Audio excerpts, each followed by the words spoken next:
Hello and welcome to my latest podcast. Today we're going to be talking about a paper that we've recently had preprint published, and the title is Plain Language Summary of a Pragmatic Pipeline for Drug Resistance Identification in Mycobacterium tuberculosis using whole genome sequencing. So this is a plain language summary of this paper that myself and colleagues from the UK, Zambia, Gabon, Republic of Congo and Sudan wrote, and this describes how we've developed a whole genome sequencing tool for tuberculosis, or TB. The idea was to help resource-constrained laboratories in low and middle-income countries identify what drugs a patient's Mycobacterium tuberculosis, or MTB, is resistant to, as well as which strain or lineage it might be, which can help speed up treatment and trace transmission patterns. A background to this study. Despite TB being one of the oldest known human diseases, and we found evidence that Egyptian mummies had it, it's still a leading cause of infectious disease and death worldwide. This is despite us having the BCG vaccine for over 100 years. But the BCG vaccine is not effective for everyone, and so far we've not managed to come up with an alternative. Also, something just to note, as scientific language can often be very confusing, when I'm referring to tuberculosis, or TB, I mean the disease, so the symptoms that somebody might get. When I talk about Mycobacterium tuberculosis, or MTB, I'm referring to the bacterial species that causes the disease tuberculosis. Just to make life even more confusing, TB, the disease, isn't just caused by a single species, or MTB. It's caused by a range of similar species, known as the MTB complex, and the non-tuberculous mycobacteria, or NTMs. As if having TB wasn't hard enough, if you have drug-resistant tuberculosis, the treatment can be really grueling. Some patients have to take a cocktail of drugs, including via injection, so you have to go to a healthcare centre each time, for over 2 years. Naturally, treatment compliance, or how well somebody continues to take all of those drugs correctly, can be really low. The drugs are often toxic themselves and can cause really unpleasant side effects, such as visual problems and bleeding. Patients are far more likely to die if they have drug-resistant tuberculosis compared to drug-sensitive. So that is MTB that responds to all of the routine drugs we use to treat it. It can be quite difficult to identify which drugs a patient's MTB might be resistant to. There are point-of-care tests that are generally quite quick, such as the GeneXpert, which is a PCR-based system. This extracts the bacteria's DNA from a patient's sputum and amplifies it, identifying whether drug resistance patterns might appear. However, only a finite number of resistances can be identified currently, so it may miss some drug resistances. Alternatively, the slower way is that the MTB bacteria can be cultured.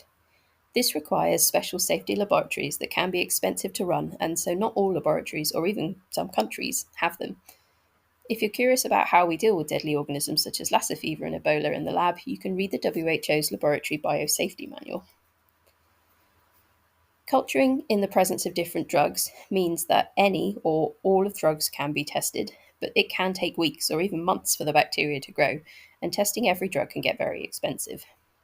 This means that patients with drug-resistant tuberculosis are often given the wrong drugs to start with, and most countries have a standard protocol, so certain drugs are used first, and these are generally known as frontline drugs. This means it can take even longer to treat their drug-resistant tuberculosis correctly. Whilst the prevalence, how common something is, the prevalence of drug-resistant tuberculosis cases has remained stable over the last decade. Almost all of the WHO's list of 30 highest TB prevalence countries are low and middle income countries, and drug-resistant tuberculosis has been most commonly reported from Southern America and Central Asia. Although there's not much data available for Africa, it doesn't appear to be quite as common as in some other geographical areas. So the current available diagnostic tools that we have often don't pick up all of those drug resistances, meaning initial treatment may not be optimal. Are there scientists working to improve on this? One way of identifying all of the drug resistances in one go is whole genome sequencing. Rather than looking at what drugs the bacteria physically can't grow in the presence of, which is known as phenotypic resistance, we can look at the genome, which can help identify the changes in genes which cause that resistance. It's not perfect, and sometimes a SNP, or single nucleotide polymorphism, which is a change in the DNA base, for instance from an A to a G, sometimes a SNP in the genome doesn't necessarily make the bacteria resistant to a certain drug, But for MTB, it's generally a more simple connection, as all of the changes in the DNA are on the bacteria's chromosome and not on plasmids. And these are easily transferable circles of DNA that other bacterial species, such as E. coli, like to share antimicrobial resistant genes on. Despite the potential for whole genome sequencing in tuberculosis diagnostics, the TB genome and cell wall structure make it very challenging to work with. DNA must be extracted, which is complicated by the complex cell wall structure of the mycobacteria. Many laboratories utilize something called the CTAB method, which is named after the main chemical called centrammonium bromide, a really powerful detergent that pops bacterial cells. Once it's been sequenced, the mycobacterial genome also creates complications. It's got lots of long strings of the same or repeating bases, such as A, which can make it really difficult for sequencing data analysis programs to put all of the bits in the right place when trying to piece all the fragments of DNA or reads in the correct order. So, does this big long string of G's belong over here, or does it perhaps belong over here in this part of the genome? It's a bit like trying to put all of those blue sky pieces of a jigsaw puzzle in the right place. Using sequencing to help diagnose TB isn't something new. Many countries do it very successfully, but most of them are high-income countries with well-established public health systems. In the UK, for instance, all TB cases are sequenced, but then we don't get a lot of TB cases compared to many low middle income countries, and often the cases we do get are imported from when people come to live in the UK from high prevalence countries such as India. In high income public health settings, Illumina sequencing platforms are mostly used because of the large numbers of samples which can be batched together to lower the cost. Illumina platforms can be pretty expensive to install though. A MySeq, so mid-range, mid-sized machine, can cost around 120,000 US dollars. And when you start to look at the higher end machines, such as the NextSeq, you're looking more like $250,000. And they get bigger and more expensive as well. So if you're a smaller laboratory or are based in a resource-constrained countries, even for a public health diagnostic and surveillance system, this could be prohibitively expensive. But there is another option. Enter the Oxford Nanopore Technologies MinION. It's a small, portable device that costs around 1,000 US dollars to set up. Oxford Nanopore utilizes long read sequencing, whereas Illumina uses short read, which can be advantageous for sequencing complex genomes. With previous versions of Oxford Nanopore's flow cells and reagent chemistries, the accuracy of the data was not as good as Illumina, so you might be less sure that an A is definitely an A. But with the improved flow cells, chemistries, and base calling algorithms, Oxford Nanopore sequencing is pretty much the same level as accuracy as Illumina now, but somehow that dogma that it's not as accurate is still often said as fact. What was the aim of the work we were trying to do? Because it's not been used as widely as Illumina, there isn't as much research from resource-constrained settings on the use of Oxford Nanopore sequencing for tuberculosis diagnosis. Those studies that have been done have often been single research pieces, rather than looking at the potential for its integration into larger-scale routine systems. And currently, there does not appear to be a cost-effective, standardized, and user-friendly Oxford Nanopore TB sequencing protocol that could be integrated into public health systems and research laboratories to aid drug-resistant diagnosis. So what we did is aimed to research and develop a pipeline, optimizing the methodology for each step of the pipeline to create a tool that has an optimal combination of accuracy, because of course it's crucial to get the right result, speed, it should be able to compete with other tests or at the very least not delay diagnosis, cost effectiveness, so it has to be cheap enough for the public health organizations to afford to integrate it into their routine systems. And then finally, user friendliness. Often the people diagnosing TB cases, especially in resource constrained countries, don't necessarily have large amounts of sequencing and bioinformatic experience, so we wanted it to be as simple as possible so that it could be widely and easily understandable. We wanted to know if we could accurately identify two really important characteristics: drug resistance mutations that would make the isolate resistant to the drugs used to treat it, and what lineage the isolate was. This way, we can start to identify where the patient might have caught their infection, and knowing this is useful for tracing transmission. Methods. Because we are a reference laboratory for a number of TB clinical trials, we have a number of MTB isolates, or bacterial cultures, that have different drug resistances. So we chose a selection of 17 different ones. Some were completely sensitive to all drugs, some were resistant to a single drug, and some were resistant to lots of drugs. We compared our proposed TB pipeline with an Illumina one, and we sequenced the same DNA samples on both platforms. And we also tested the isolates phenotypically too, by adding them to cultures with the drugs in to see whether they'd grow. First, we looked at how to culture the bacteria so that we had enough to work with. We looked at different types of culture media, and tuberculosis, or MTB rather, can be quite picky, and how long we culture them for. We then tested out two versions of the CTAB DNA extraction protocol. One, commonly used in many TB laboratories, uses ethanol or alcohol to precipitate the DNA out of solution, and this means that it falls out of the liquid and forms a blob at the bottom of the tube. The other version we tested uses spin columns to separate the DNA from the cellular gunk. Once we'd got enough DNA, we looked at three different Oxford Nanopore library preparation kits. One used PCR to amplify the DNA, so you need a lot less DNA to start with. It's mostly used for amplifying small chunks of DNA, such as genes, but we thought we'd see if it worked here.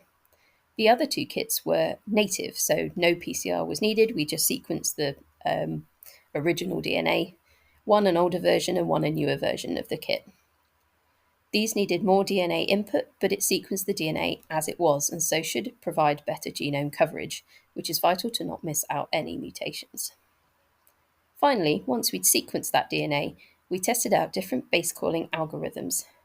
Fast is, as the name suggests, converts the raw files, so squiggles, into A's, T's, G's, and C's the quickest. High accuracy base calling is more accurate but slower, and super high accuracy is, well, I think you get the picture, much, much slower but much more accurate. Once we got these processed data files, we tested out different analysis programs to see which one most accurately identified drug-resistant SNPs and lineages, and we compared this to the phenotypic drug tests that we'd already done. And just to make sure our results were comparable, we sequenced these, as I said, with an Illumina platform too. What did we find? What were our results? We found that growing MTB on an agar plate, so a solid media, gave us much more DNA than liquid media, as there was much more room for the colonies to grow. We found that growing them for around 3 to 4 weeks, depending on how much media you put on in the first place, gave the most DNA. Any longer and the bacteria started to die off and the DNA started to degrade. Although the spin column CTAB extraction method gave us a lot less DNA than the precipitation CTAB method, the DNA that we did get sequenced much more effectively, and so we could get a lot more data out of the samples. The PCR-based library preparation kit didn't work particularly well, as it amplified large chunks of DNA really well, but missed out other sections completely. On average, it covered only 2/3 of the genome, meaning that if a mutation was in that other third, it would get missed out entirely. And of the two native DNA library preparation kits, the new one naturally seemed to be more effective. When we tested the base calling algorithms using the program Guppy, high accuracy and super high accuracy gave the same results, but fast base calling missed a couple of things. Although one of our samples turned out to be a mixed infection with two different lineages, which did confuse it and also us because we didn't realize that was the case. The the data analysis program TB Profiler appeared to be much more accurate at picking out drug-resistant SNPs than Microbe, which seemed to be a bit oversensitive and gave us a lot of information we didn't really need. In its optimal form, our pipeline using Oxford Nanopore's MinION agreed with the Illumina sequencing that we did for 94% of isolates when it came to lineage, and the one that wasn't the same was slightly complicated mixture of the two lineages, which Oxford Nanopore did pick up, but Illumina didn't.